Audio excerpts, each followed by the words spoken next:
அன்னதானம் இருக்க, அது நாம அறிந்தோ அறியாமலோ செஞ்சோம்னா அது நம்ம வாழ்க்கையில் நமக்கு ஒரு மிகப்பெரிய வெற்றியை, மேன்மையை, ஆபத்து காலத்தில் உதவியை தரும். ஒரு வீடு வீடாக போய் சில பொருட்களை விற்பனை செய்கிற ஒரு சின்ன பையன், அவன் வீடு வீடா போய் வியாபாரம் பண்ணிட்டு இருக்கிறான். அன்னைக்குன்னு பார்த்து அவனுக்கு சாப்பாடே கிடைக்கல. அதனால அவன் என்ன பண்ணா, அப்படியே ஒவ்வொரு வீடா போனா. ஒரு வீட்டில் ஒரு சும்மா இருந்தாங்க, அவங்களும் ஏழை, பார்த்தாலே தெரியுது. சோறு கேட்கலான்னு நினைச்சான், ஆனா மானம் தடுத்தது. என்ன பண்றது, சரி வேண்டாம் அப்படின்ட்டு, அம்மா கொஞ்சம் தண்ணி கிடைக்குமா அப்படின்னு அந்த அம்மையார் கிட்ட கேட்டான். அந்த அம்மையார் அந்த பையனை பார்த்தாங்க, அவன் கண்ணில் பசி தெரிஞ்சது. உடனே என்ன பண்ணாங்களாம், அவங்க வீட்லயும் ஒன்றும் இல்லை.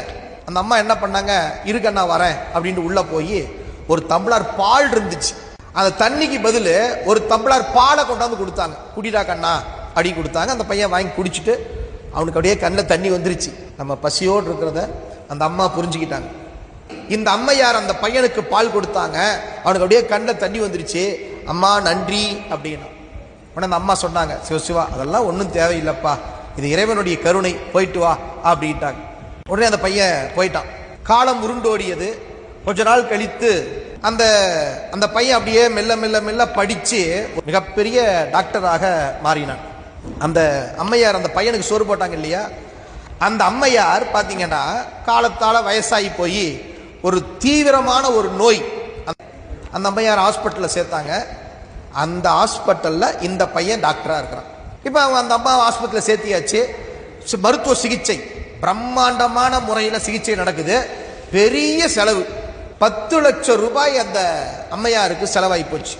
அந்த அம்மா டிஸ்சார்ஜ் ஆகிற நாள் பில்லு வருது. அந்த அம்மாவுக்கு பதட்டமாக இருக்குது, நம்மகிட்ட ஒன்றுமே இல்லை.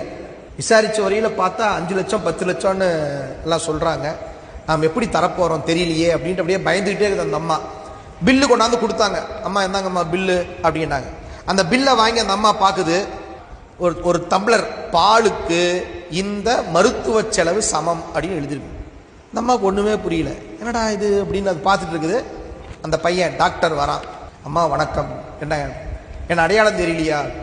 இல்லையேப்பான், ஒரு 15 வருஷம் 20 வருஷத்துக்கு முன்னாடி நான் ஒரு முறை உங்கள் வீட்டுக்கு வந்து தண்ணி கேட்டேன், நீங்கள் பால் கொடுத்தீங்க. அன்றைக்கு அந்த பால் தான் என் உயிரை காப்பாற்றியது. அதற்கு நன்றி கடனாக நான் இன்றைக்கு உங்களுக்கு இந்த மருத்துவ செலவை நானே ஏற்றுக்கொண்டேன்னு சொன்னான். பாருங்களேன், அந்த தர்மம், அன்றைக்கு எந்த விதமான எதிர்பார்ப்பும் இல்லாமல் செய்த அந்த அன்னதானம், ஒரு டம்ளர் பால் 10 லட்சம் ரூபாயாக பெருகி இருக்கிறது என்று சொன்னால் அந்த அன்னதானத்தினுடைய பெருமையை நாம் என்னவென்று சொல்வது?